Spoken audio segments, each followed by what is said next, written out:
Assalamualaikum warahmatullahi wabarakatuh. Innal hamdalillah nahmaduhu wa nasta'inuhu wa nastaghfiruh wa na'udzu billahi min syururi anfusina wa min sayyiati a'malina may yahdihillahu fala mudhillalah wa may yudhlil fala hadiyalah. Asyhadu an la ilaha illallah wa asyhadu anna Muhammadar Rasulullah.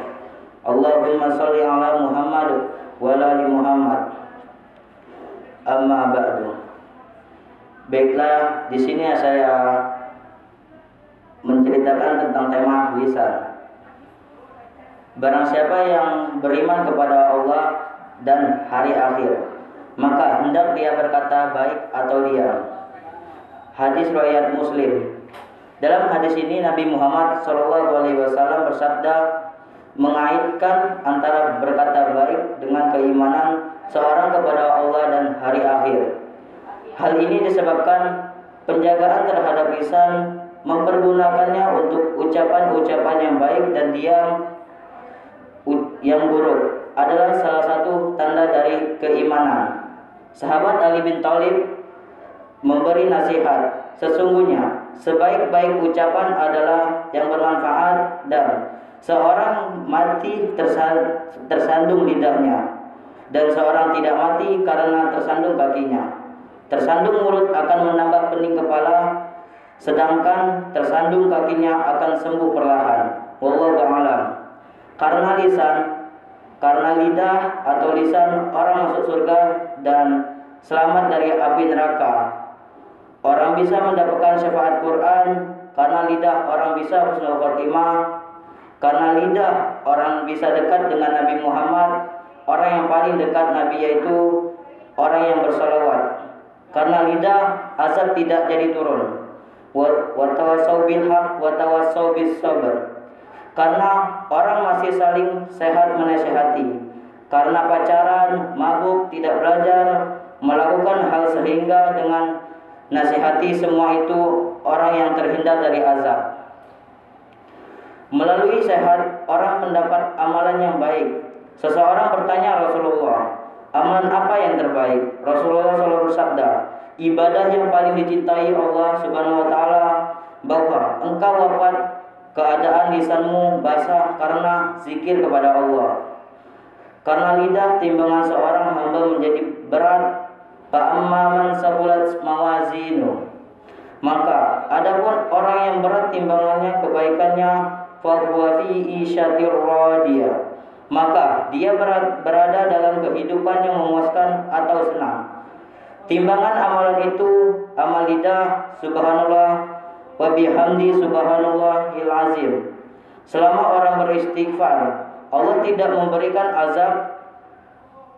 Itulah pentingnya beristighfar pada waktu sahur atau subuh. Wabil asharihum syatarfirun. Mereka memohon ampun pada akhir malam, dosa-dosa diampuni. Manfaat istighfar untuk membersihkan dosa-dosa setiap muslim. Maka manusia memohon ampun kepada Allah Subhanahu wa taala mendapatkan kenikmatan yang terus-menerus, kejahatan diganti dengan kebaikan. Orang di lapangannya hidupnya dijauhkan dari kesyirikan, diberikan solusi dari setiap permasalahan dan mendapatkan rezeki yang baik yang tak didapat disangka-sangka. Mendapatkan kebaikan karena lidah. Juga manusia memakan bangkai saudaranya adalah berfirman. Quran Surah Al-Hujurat ayat 12 yang artinya, dan janganlah kalian saling menggunjing apakah seorang di antara kamu yang suka memakan daging saudaranya yang sudah mati. Maka tentulah kamu merasa jijik kepadanya. Dan bertakwalah kepada Allah, sesungguhnya Allah Maha Penerima Taubat lagi Maha Penyayang. Kemudian beliau mengambil pelepah kurma basah dan membelahnya menjadi dua bagian. Masing-masing ditancapkannya di dua kuburan tersebut. Para sahabat lantas bertanya, "Ya Rasulullah, kenapa engkau lakukan itu?" Beliau bersabda, semoga diiringkan siksa kubur keduanya selama kedua pelepah ini belum kering. Hadis riwayat Bukhari. Dari Ibnu Abbas, ia berkata, Nabi SAW pernah melewati 2 buah kuburan. Lalu beliau berkata, kedua penghuni kubur ini sedang disiksa. Mereka disiksa bukan karena dosa besar, melainkan karena dia tidak mencucikannya diri dari kencingnya. Sedangkan yang lain karena suka mengadu domba, omongan si A dengan si B disampaikan si C, berkelahi si C dengan si A gara-gara lisan si B. Tentunya ini menyebabkan azab kubur, padahal kita sebelum salam ada bacaannya, Allahumma inni a'udzubika min azabi jahannam wa min azabil qabri wa min fitnatil mahya wal mamati wa min syarril masiihid dajjal. Yang artinya, ya Allah, sesungguhnya kami berlindung kepadamu dari siksa jahanam, dari fitnah kubur, dari fitnah kehidupan dan keimanan dan kematian, dan dari fitnah Al-Masih Ad-Dajjal. Hadis riwayat Bukhari dan Anas Abu Hurairah. Berhati-hatilah dengan lisan kita. Ada beberapa berikut keutamaan menjaga lisan. Yang pertama, memiliki kedudukan tinggi sebagai muslim. Suatu hari Rasulullah SAW ditanya, siapakah muslim yang paling utama? Beliau menjawab, orang yang bisa menjaga lisan dan tangannya dari berbuat buruk kepada orang lain. Hadis riwayat Bukhari. Yang kedua, dijanjikan surga. Dari Sal bin Sa'ad, Rasulullah Muhammad SAW bersabda, barang siapa memberikan jaminan kepadaku tentang kebaikannya apa ada di antara keduanya tulang rahangnya, yakni mulut atau lidah, serta antara kedua kakinya, kemaluannya, maka memberikan jaminan surga untuknya. Hadis riwayat Bukhari. Yang ketiga, dijauhkan dari neraka jahanam.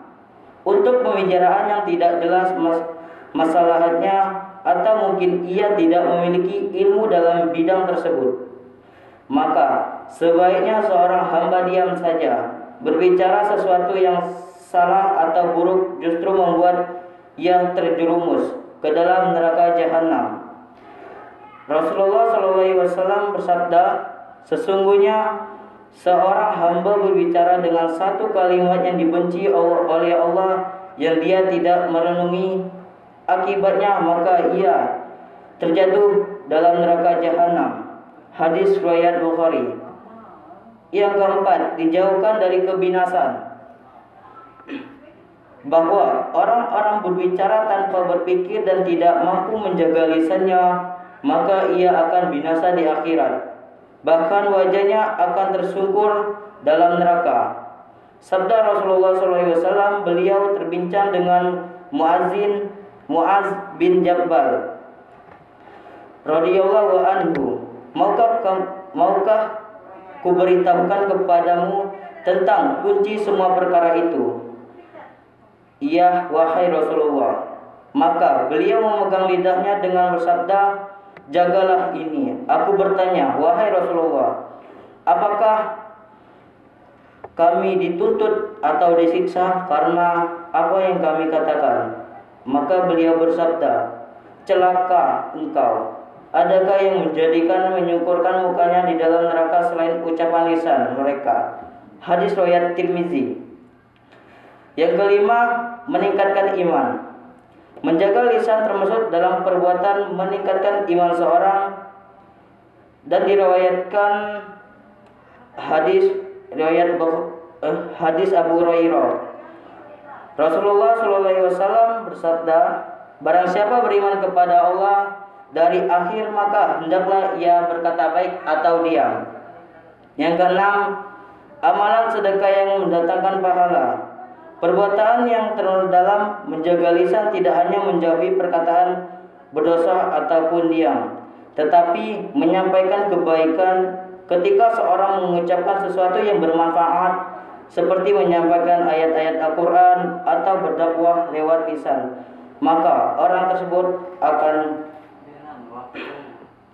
Mungkin hanya ini yang saya sampaikan. Ada beberapa keutamaan menjaga lisan, yaitu ada 6. Yang pertama, memiliki kedudukan tinggi sebagai muslim, dan yang kedua dijanjikan surga, yang ketiga dijauhkan dari neraka jahanam, yang keempat dijauhkan dari kebinasaan, yang kelima meningkatkan iman, yang keenam amalan sedekah yang mendatangkan pahala.